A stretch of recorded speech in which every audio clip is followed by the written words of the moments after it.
set the throttle to match external damping and internal damping, and you achieve a steady state at one of these levels that you simply choose and leave it alone. So this is actual simulation in Yobotics.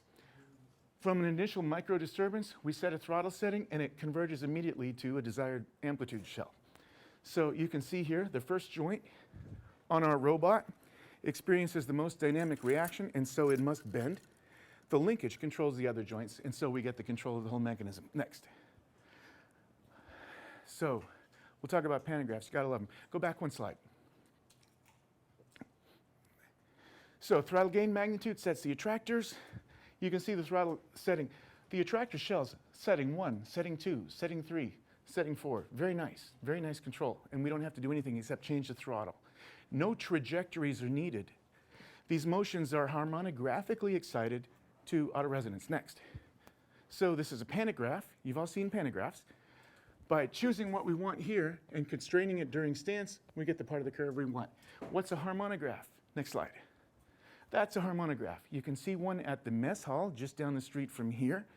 So we get a big heavy weight swinging. We don't try to control this with a trajectory. We excite it and leave it alone and let it swing. And that's what draws the picture. So we want an ellipse like that at our control point, so we excite the system. Go ahead.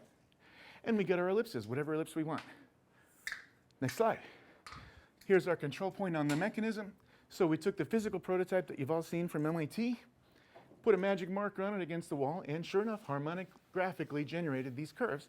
And so by pantographic, the foot's going to do the same thing on a larger scale, concentric to our metasphere.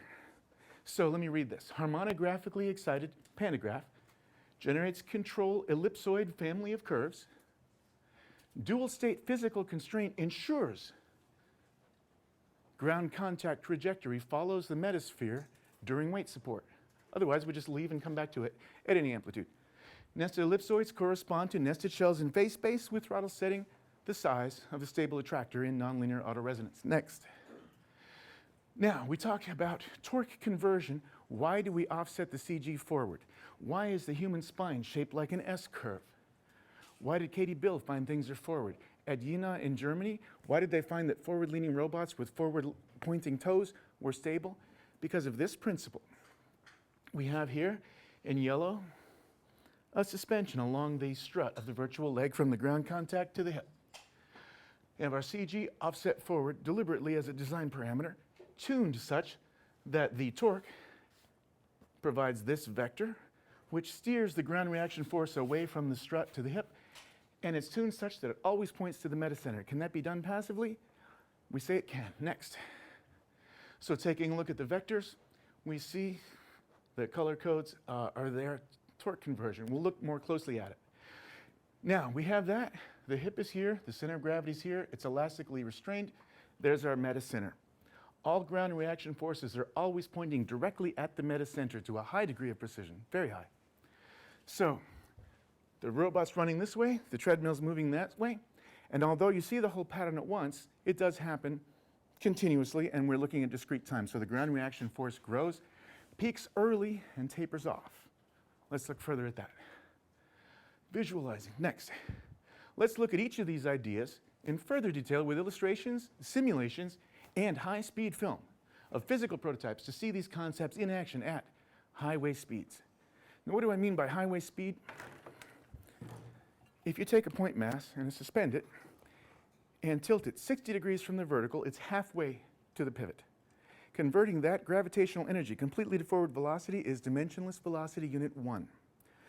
For humans of 1 meter hip height, it works out that 1 meter hip height works out exactly to 7 miles an hour.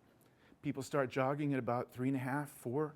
If you're jogging 7 miles an hour, you're not really working hard, but you're going dimensionless velocity 1. To go dimensionless velocity 2, you're jogging 14 miles an hour, and that's a pretty good jog. You're definitely running. To go to dimensionless velocity 3, only world record-setting athletes can run at 20 miles an hour. That's the fastest sprint humanly possible for any reasonable distance. Highest instantaneous speed achieved is Usain Bolt at 28 miles an hour. That's dimensionless velocity 4. So if you can remind yourself what it feels like to move at those speeds, being a human of approximately our size, that's what it feels like to the robot at whatever size at the same dimensionless speed. And we're going to use that as our comparison for all these sizes and shapes so you can feel what dimensionless speed feels like.